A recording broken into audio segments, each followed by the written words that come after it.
Le livre Omerta à l'hôpital a permis de mettre en évidence que les étudiants en profession de santé étaient victimes de maltraitance, des maltraitances de la part de leur hiérarchie, donc des faits de harcèlement moral, de violences physiques, de violences sexuelles, de violences sexistes.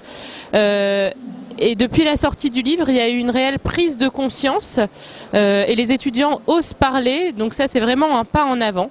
Et c'est vrai que les soignants, les professionnels de santé souffrent aussi. L'analyse des experts dans le livre a permis de montrer que les professionnels de santé étaient en grande souffrance par la dégradation de leurs conditions de travail. Et aujourd'hui, on prend conscience justement de ce problème et cette souffrance des soignants. Il faut tenir compte de la qualité de vie au travail des soignants pour qu'ils puissent prendre en charge correctement leurs patients. Un rapport de la HAS a mis en évidence que la qualité de vie au travail était intimement liée à la qualité des soins. Aujourd'hui, il faut que les pouvoirs publics et l'institution hospitalière s'emparent de cette problématique qui est un vrai problème de santé publique et que la maltraitance des étudiants en profession de santé devienne une priorité nationale. Parce que les étudiants en profession de santé sont les soignants de demain.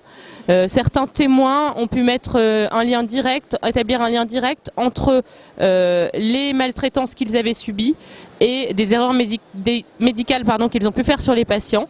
Donc il est vraiment important de prendre conscience de ce phénomène, de dénoncer, continuer à dénoncer systématiquement ces faits de violence, que les étudiants rompent leur silence et osent parler.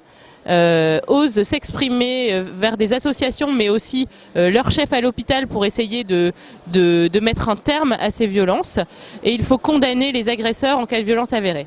L'association SPS a mis en place une plateforme téléphonique nationale pour venir en aide aux soignants en souffrance.